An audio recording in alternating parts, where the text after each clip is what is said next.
আমাদের কোনো কোনো বন্ধু সংগঠন বলেছেন তারা যদি নির্বাচনে বিজয়ী হন তাহলে জামাত ইসলামকে বাদ দিয়ে তারা সরকার গঠন করবেন এবং এটা হবে জাতীয় সরকার, ঐক্যের সরকার। আমরা আপনাদেরকে সাক্ষী রেখে আমরা আশাবাদ ব্যক্ত করছি, ইনশাআল্লাহ জনগণের ভালোবাসায়, আল্লাহ তাআলার ইচ্ছায় আমরা যদি বিজয়ী হই, আমরা তাদেরকেও সাথে নিয়ে ইনশাআল্লাহ জাতীয় সরকার। মাত্র 3টা ছোট শর্ত, গতকাল 2টা বলেছিলাম, আজকে একটা যুগ হয়েছে। আজকে যারা আমাকে এই পরামর্শ দিয়েছে আমি এটা সঙ্গত মনে করে যোগ করেছি।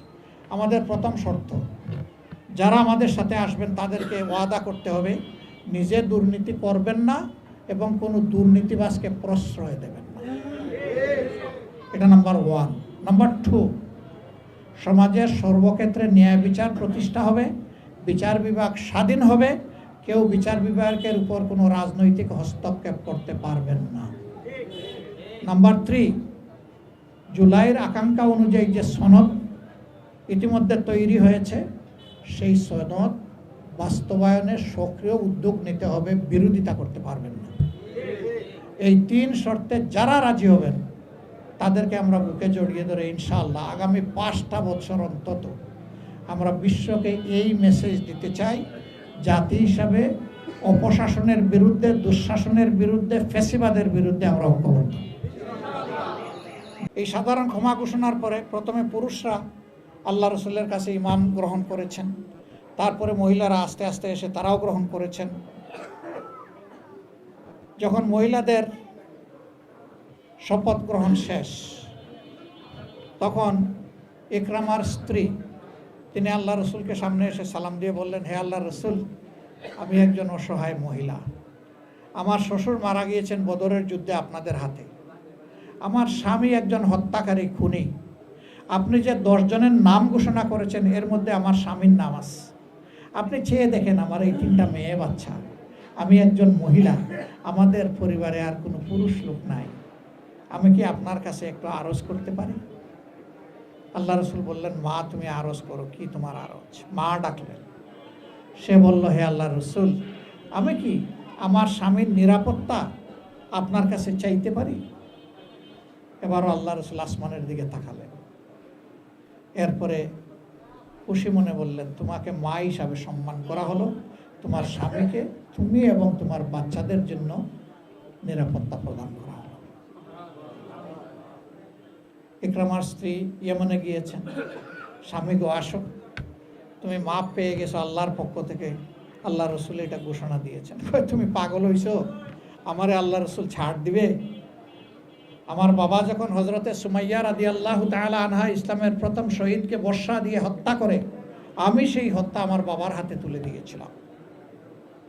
ইসলামের প্রথম শহীদের বর্ষা, হত্যাকারী বাবা আর আমি তার সাহায্যকারী।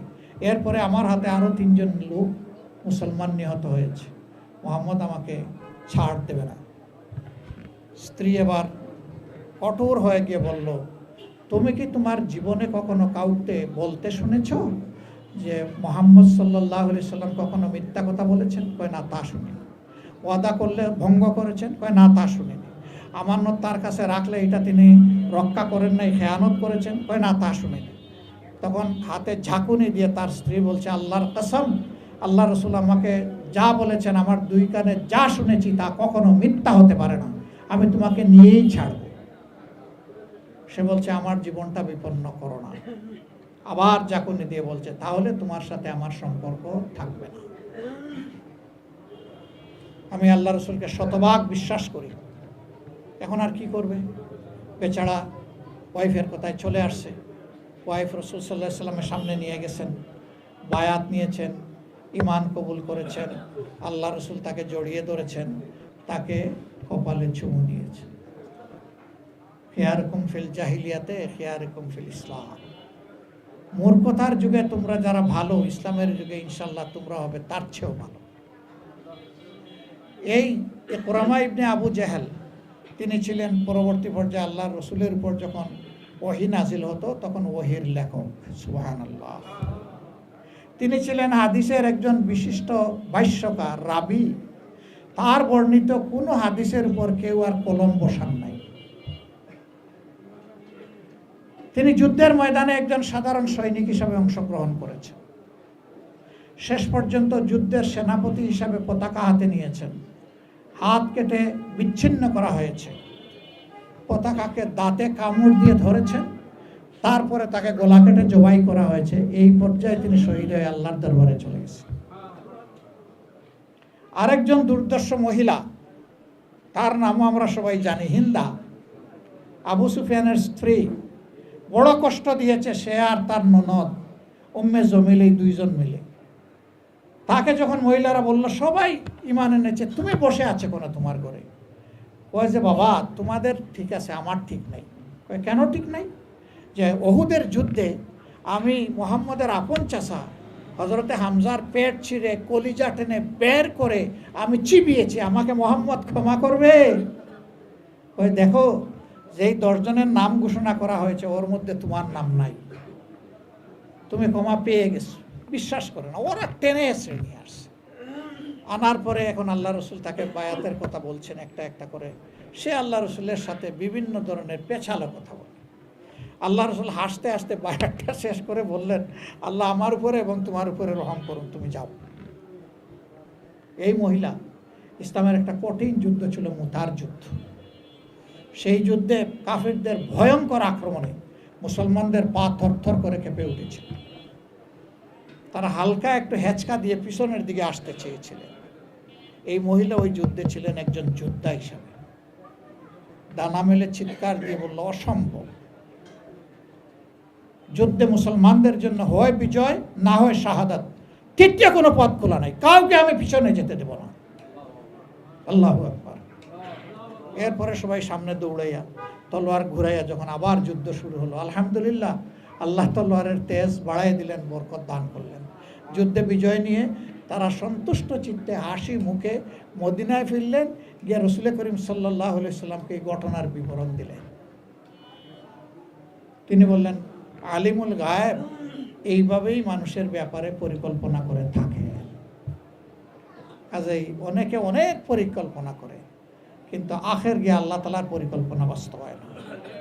আমি শেষ করব এই কথা বলে, 24-এর 5 আগস্টের আগে আমি তো কল্পনা করি নাই, আমি জানি না আপনারা কল্পনা করেছিলেন কিনা যে এই 5 আগস্ট বাংলাদেশে এমন একটা ঘটনা ঘটবে। কেউ আপনারা কল্পনা করেছিলেন এই 5 আগস্ট?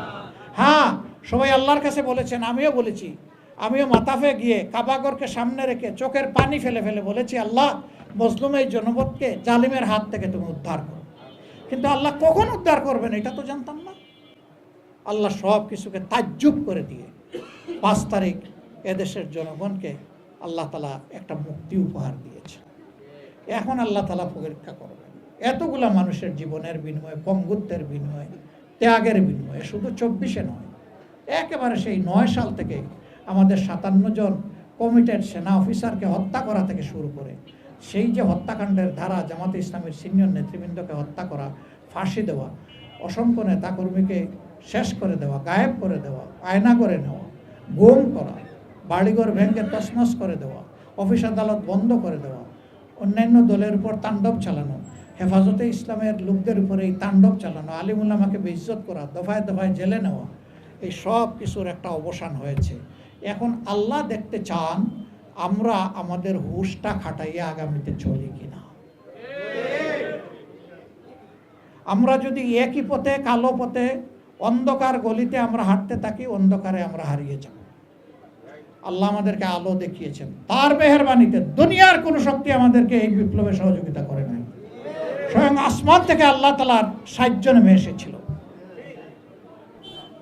যে আল্লাহ তাআলা এতটা মেহেরবানি করলেন, এখন আমাদেরকে সিদ্ধান্ত নিয়ে সাহস করে ভরসা করে সেই আল্লাহর দিকেই আগাতে হবে ইনশাআল্লাহ। ডাক আমরা দিব, এ ডাক কবুল করার দায়িত্ব সংশ্লিষ্ট সংগঠনগুলোর। আমরা কাউকে জোরও করব না, আসতেও জোর করব না, না আসতেও জোর করব না। আমরা আশা করব যে সবাই এই ডাকে সাড়া দিবে দেশের স্বার্থে, জাতির স্বার্থে। আল্লাহ আমাদের সহায় হোক। আপনারা দোয়া করবেন। এখন থেকে আর আপনারা নাই, যেহেতু দেশ গড়ার অঙ্গীকার আমরা সবাই করেছি, আর যেহেতু সবাই যুবক, ইনশাআল্লাহ এখন থেকে সবাই আমরা, এবং আমরা হয়ে সামনে পথ চলবো ইনশাআল্লাহ। আল্লাহ তাআলা আমাদেরকে এই তৌফিক দান করুন। আসসালামু আলাইকুম ওয়া রাহমাতুল্লাহি ওয়া বারাকাতুহু।